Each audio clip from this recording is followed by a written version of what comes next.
بسم اللہ الرحمن الرحیم۔ السلام علیکم عزیز طلبہ و طالبات، امید کرتی ہوں کہ آپ لوگ خیریت سے ہوں گے۔ اور آج ہم جو ہے والد صاحب کے نام خط لکھیں گے، جس میں والدہ کی تیمارداری اور علاج معالجے کے لیے لکھنا ہے۔ اس میں تو آپ نے جو بھی محلہ ہے آپ نے وہاں نام لکھ دینا۔ یہاں پہ لکھا ہے محلہ غربی، برہان پور، 10 مئی۔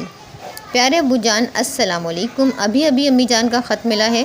انہوں نے لکھا ہے کہ وہ کئی دن سے بیمار ہیں۔ مجھے ان کا خط پڑھ کر پریشانی ہوئی۔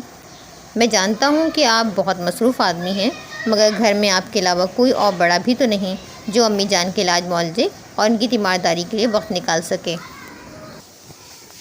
آپ ان کا خیال ضرور رکھتے ہوں گے، مگر میں سمجھتا ہوں کہ انہیں آپ کی اور زیادہ توجہ کی ضرورت ہے۔ انہیں کسی اچھے ڈاکٹر کو دکھائیں اور انہیں آرام اور احتیاط کی اہمیت بھی بتاتے رہیں، کیونکہ میں جانتا ہوں کہ انہیں آرام کرنے کی عادت نہیں۔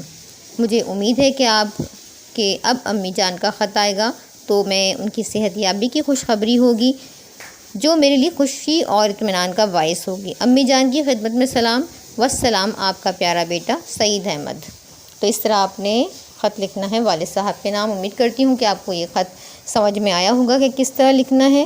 تو اگر آپ نے چینل پہ نئے ہیں اور آپ نے چینل کو سبسکرائب نہیں کیا تو جلدی سے جا کر مہر اجالا اکیڈمی کو سبسکرائب کر لیں، اور اگر آپ ساتھ میں لگے ہوئے بیل کے آئیکن کو بھی پریس کر لیں گے تو آپ کو اسی طرح کی نئی ویڈیوز کا نوٹیفیکیشن وقتاً فوقتاً ملتا رہے گا اور آپ اس سے استفادہ کر سکیں گے۔ اگلی ویڈیو تک کے لیے اللہ حافظ۔